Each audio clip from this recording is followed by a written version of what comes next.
This week I am finishing up our conversation on our shape, the unique way in which God has shaped each and every one of us in His divine providence and sovereignty. SHAPE is an acronym that was developed by Rick Warren a number of years ago, and it just simply stands for our spiritual gifts, our heart, our abilities, our personalities, and our experiences. I've looked at our spiritual gifts, our heart, our ability, and personalities already this week. And today I want to conclude with maybe, for some, the most difficult aspect of our shape, and that is our experiences. Romans 8:28, Paul there tells us, he says, "And we know that God causes all things to work together to those who love God, to those who are the called according to His purposes." Paul says we know, not that we think so or we hope so, but we know that God causes all things to work together for good. Now, God didn't say that all things are good, but that He's able to take all the things and work them together for good. For who?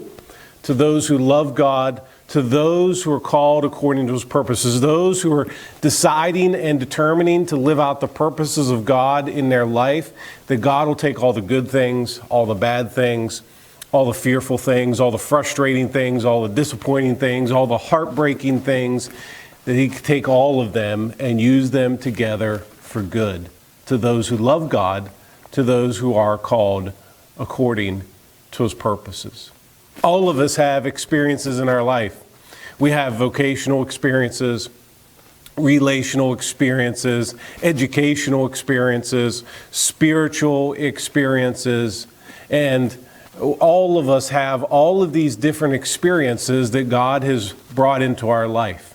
And the thing about our experiences is that some of them may be positive, and some of them may be painful. This is where it really becomes difficult for a lot of us, because when we think about the painful, it's easy for us to be reminded of the positive experiences. It's the painful experiences that we wonder, what's God doing in all of this? Because it can include divorce and abuse and alcoholism and affairs and job loss and death and suicide and bankruptcy. And the list can go on and on and on, and we wonder about these painful experiences. There was a saying in politics that you never let a good crisis go to waste. And the same thing with our painful experiences. I do not believe that God will let our painful experiences just simply be a waste. I've experienced some really major painful experiences in my life, and I know that God has used them. He's allowed me to counsel with other people who have experienced similar things, and just to hear that person say, it's so good to hear somebody who knows what I'm going through or what I'm experiencing. And God has used those painful experiences for good as I walk with that person, as I see them come to the point of wholeness and healing in their lives.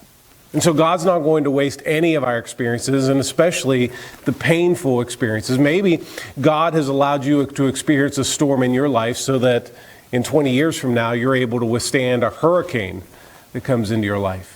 Maybe God has allowed you to experience painful experiences in your life so that you can have the opportunity and the privilege to walk with somebody who's gone through painful experiences in their life. I don't know what it is, but I do know that God has given each of us unique experiences that He does not want to go to waste. And the only way we're going to be able to use these for the glory of God is to let go of the hold that they have over us and give them to God, who can use them for good. And so today I want you to think about the experiences that you've had in your life, the good and the bad, and see how God can use them for the good and the glory of His name and His kingdom. So this week I pray that you have embraced the shape that God has given to you and use it for the glory of God.